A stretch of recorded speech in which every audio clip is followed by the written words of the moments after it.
How's it going, everyone? So I just want to go over something real quick. It's going to be a short video.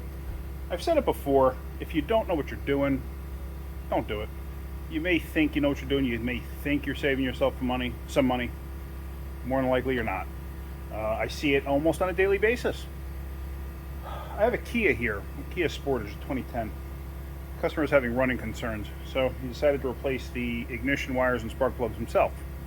Okay, he's not a mechanic. He specifically told me that. Great. He was driving it after he did the work. He said it ran fine. All of a sudden, it just shut off on him. Okay. So he had it towed in. So I get it in.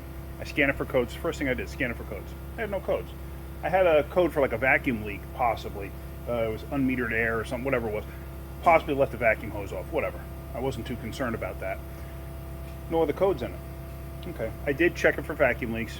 I sprayed down the intake while it was running, and I tried to see if anything would change, as if it was sucking in, carburetor cleaner. Basically, I was spraying it with that. I had no changes, so I'm like, okay. So I was about to take it for a road test. I'm like, you know what? Let me just double check all my fluids.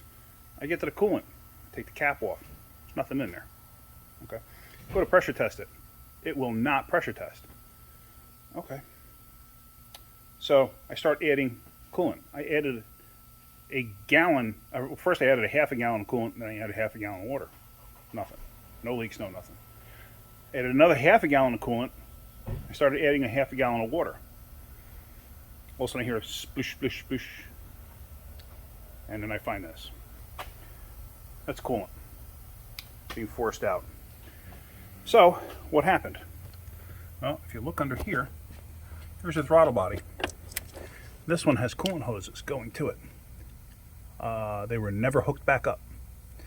So, what I'm going to theorize here is that this customer never put those back on, started it up, wasn't paying attention. It was probably parked on dirt. A lot of people have dirt driveways here.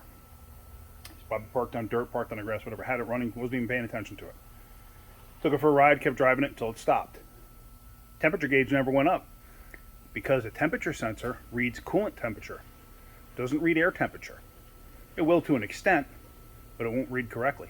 This motor probably got so hot that it stopped on itself. I mean, almost 2 gallons before it started coming out of there. It tells me this system was completely empty. It boiled out whatever fluid was inside the block at the time. So now, what am I going to do? I'm going to hook the hoses back up to the throttle body.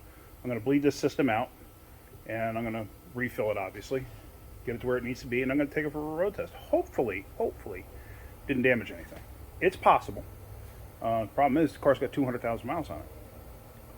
So what did you actually save yourself by doing what you did? Now you had to pay for a tow. Now you got to pay me to figure out what's wrong with it and pay me to fix it. Then you got to pay for coolant and everything else. Had you come to me in the beginning, you would never have those expenses. So did you actually save any money? Probably not. And you may have cost yourself an awful lot of money if this thing needs an engine. And I won't know until I get this hooked back up. So that's what I'm going to do. Let me hook this all back up, and then let's go for a road test and see what happens. There you have it. The hoses are hooked up. The clamps are in place, as you see there.